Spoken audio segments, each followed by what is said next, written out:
Bienvenidos. Vamos a sumergirnos hoy en el capítulo 3 del manual, que trata sobre la sociología como disciplina científica. Pero ojo, no lo vamos a hacer como si estuviéramos leyendo un texto sin más. Vamos a enfocarlo de otra manera, como si fuera una historia, una especie de película mental. Tendremos protagonistas, un conflicto central y, por supuesto, un desenlace. El objetivo es muy claro, que al final las ideas clave de este capítulo no solo se entiendan, sino que se queden grabadas en la memoria. Y bueno, toda historia arranca con una pregunta, ¿verdad? Pues la nuestra empieza con una que es fundamental, casi un enigma que trajo de cabeza a los pioneros de la sociología. ¿Es realmente posible estudiar el mundo humano, tan complejo, tan caótico, a menudo tan impredecible, con el mismo rigor que un físico, por ejemplo, estudia el universo? Esta pregunta, que parece sencilla, es el motor de todo nuestro relato. Aquí se nos presenta el nudo de la trama, el conflicto principal. Y es que el gran desafío de la sociología es que su objeto de estudio, la sociedad, está hecha de individuos. Individuos que piensan, que sienten, que interpretan el mundo y que actúan con una intención. No estamos hablando de rocas, ni de planetas, ni de células. Entonces, ¿cómo se puede ser objetivo cuando aquello que estudias es, por su propia naturaleza, subjetivo?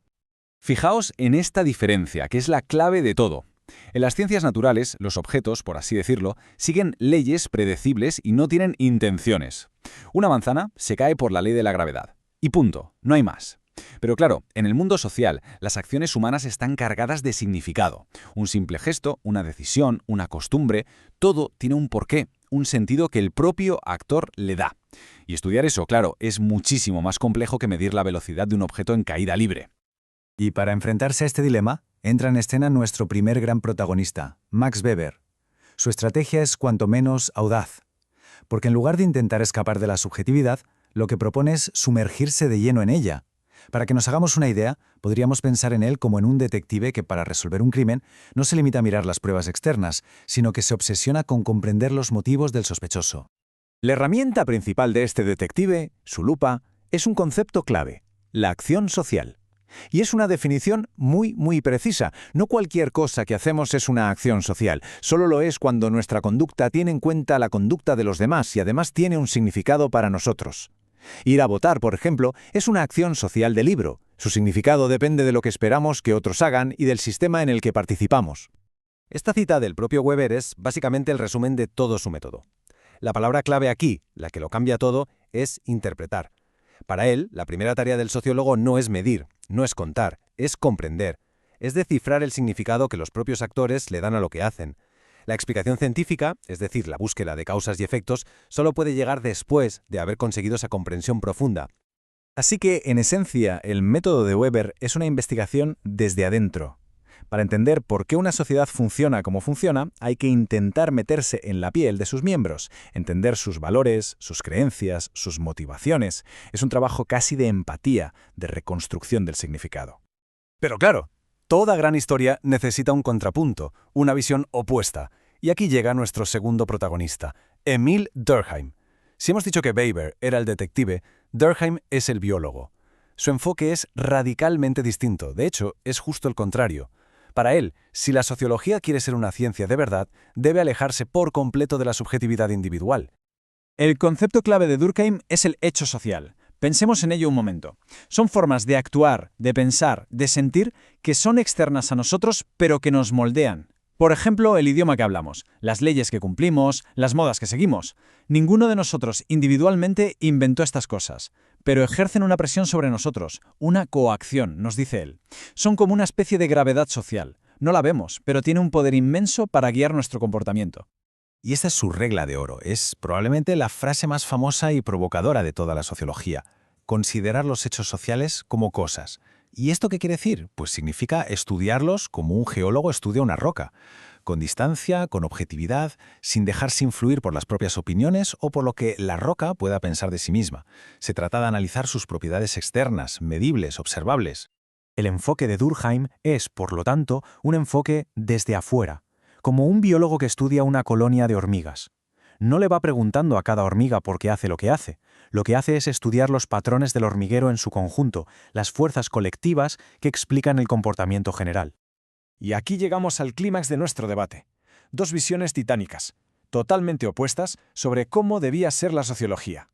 Por un lado, el detective Weber, que nos dice que la clave está en comprender el significado subjetivo, mirando desde adentro. Y por otro, el biólogo Durkheim, que afirma que la clave está en observar el hecho externo mirando desde afuera. Y Durkheim no se quedó solo en la teoría, Propuso reglas muy prácticas, un auténtico método. Primero, descartar las prenociones, es decir, aparcar nuestros prejuicios para que no contaminen el análisis. Segundo, definir los fenómenos por sus características externas, observables por todos, no por ideas abstractas. Y tercero, y esto es muy importante, separar el hecho social general de cómo se manifiesta en cada individuo concreto. Este es un ejemplo brillante de su método y bastante contraintuitivo. Para Durkheim, si miramos el crimen como una cosa, no es necesariamente algo malo o enfermo para la sociedad, es un hecho social normal. ¿Y por qué? Pues porque no existe ninguna sociedad conocida en la historia que no haya tenido crimen. Su existencia es una constante. Solo se convierte en algo patológico cuando sus tasas se disparan o, curiosamente, caen a cero. Eso sería una señal de que algo en el cuerpo social no funciona bien. Bueno, después de este gran enfrentamiento, llegamos a la resolución de nuestra historia. ¿Quién ganó el debate? ¿El detective Weber o el biólogo Durkheim? La respuesta, que quizás sorprenda, es que ganaron los dos. O, para ser más exactos, ganó la sociología al comprender que no tenía por qué elegir un camino u otro. Es fundamental entender que esto no eran simples diferencias de opinión. Eran dos programas de investigación completos, dos caminos radicalmente distintos para construir una ciencia de lo social. Ambos partían del mismo dilema, del mismo problema, pero llegaron a soluciones totalmente opuestas. Y aquí está la síntesis, la resolución del conflicto. La sociología moderna no es puramente weberiana ni puramente durkheimiana. Es una disciplina que ha aprendido a caminar sobre estas dos piernas, a utilizar las herramientas de ambos maestros. Y su legado es inmenso y se ve clarísimo hoy en día. La mirada interna de Weber se convirtió en la base de lo que hoy llamamos investigación cualitativa, las entrevistas en profundidad, la etnografía, todos esos métodos donde lo que se busca es comprender el significado. Por otro lado, la mirada externa de Durkheim es el fundamento de la investigación cuantitativa, las estadísticas, las grandes encuestas, donde lo que se buscan son patrones y correlaciones en los datos. Entonces, el punto crucial es que no se trata de elegir un lente u otro. Un buen sociólogo sabe cuándo tiene que usar el microscopio de Weber para ver el detalle del significado y cuándo tiene que usar el telescopio de Durkheim para ver las grandes estructuras sociales. Es precisamente la integración de ambas miradas lo que da fuerza a la disciplina. Hagamos un resumen rápido de todo el argumento. Partimos de un dilema. ¿Cómo hacer ciencia de un mundo subjetivo? Aparecieron dos héroes con dos soluciones opuestas. Weber con su método de comprensión interna y Durkheim con su método de observación externa. El desenlace no fue la victoria de uno sobre otro, sino una síntesis, la integración de ambas perspectivas que da forma a la sociología actual. Si tuviéramos que quedarnos con una sola idea, una frase para reconstruir mentalmente todo el capítulo, sería esta. La ciencia sociológica se mueve en un equilibrio constante entre interpretar los significados, al estilo de Weber, y observar los hechos, al estilo de Durkheim. Esa tensión creativa es, precisamente, lo que define la sociología. Y cerramos, como empezamos, con una pregunta que nos deja pensando, porque en el fondo este debate que iniciaron Weber y Durkheim sigue abierto. En una ciencia donde la humanidad se estudia a sí misma, ¿es la objetividad total una meta que de verdad se puede alcanzar?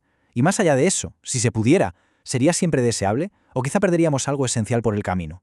Una buena reflexión para seguir explorando.